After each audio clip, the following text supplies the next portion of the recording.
तर तुम्ही ना आपला कालचा ब्लॉग पाहिला असेल तर तुम्हाला तर माहीतच आहे काल झालं तर कबड्डीचे मॅच आणि आज होते क्रिकेटचे मॅच आहे तेच पाहायला आलो तर आपण ग्राउंडवर पवंदा आपल्या आयडी करत द्या पोरी संक्षेर मी आणलं काहीच विषय नाही काल कौस्तुभदा भेटला तर मी आणलं तर उद्या पण येजो कारण की उद्या क्रिकेटचे मॅच आहेत मग कौस्तुभदा आलता ना रे बा पण कौस्तुभदाचा आपल्याला स्वभाव एक नंबर वाटला कारण की कौस्तुभदाचे 20,000 फॉलोअर्स आहेत कोणाचे हजार बी फॉलोअर्स असले आणि तेवढा घमंड दाखवतात जसे की त्याची मिलियन फॉलोअर्स आहेत मग आपण कौस्तुभदाला म्हणलो तर आपल्याला आयडी बस सोडून दे मग कौस्तुभदानं द्यायला तर ना बा आपल्याला सोडून पण कौस्तुभदाला पण फॉलो करा लवकर कौस्तुभदाचे 30,000 फॉलोअर्स कंप्लीट करा मग सुबोध भेटला होता सुबोधनं आणलं होतं बा डबल ग्राउंडवर कारण की आता मॅच चालू होती फायनल अकोला वर्सेस अकोट काल बी अकोला वर्सेस अकोट लागली होती मग हे पोट्टवणार आता आपल्याला घेणार बा ब्लॉगमध्ये किती दिवसाचा वाट पाहू राहिलो आता म्हणे बा मी तोंड धुवून आलो म्हणे आज तर घेणार ब्लॉगमध्ये मग आज आले पण घेतलं ब्लॉगमध्ये मग इकडे खाली आलो मग या अकोटमधले पोट्टवणार आपल्याला घेणार ब्लॉगमध्ये मी आणलं काही विषय नाही मग घेतले आले ब्लॉगमध्ये मग आता होत होते भांडणं कारण की तिकून छक्का चौका मारले की अकोटवरले करत जात कल्ला आपल्या अकोलेवाल्याने विकेट कॅच गीच पकडली तर मग हे तर करत जात ताकद ना कल्ला आणला जाते भांडणं होती फायनल काही पाहिलं नाही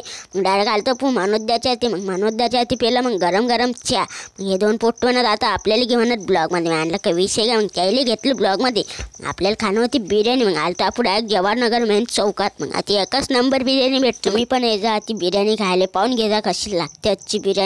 बिर्याणी तर एकच नंबर आहे तुम्ही ये जा नक्की मी आता बिर्याणी खातो तुम्ही हे फॉलोचं बटन दाबून घ्या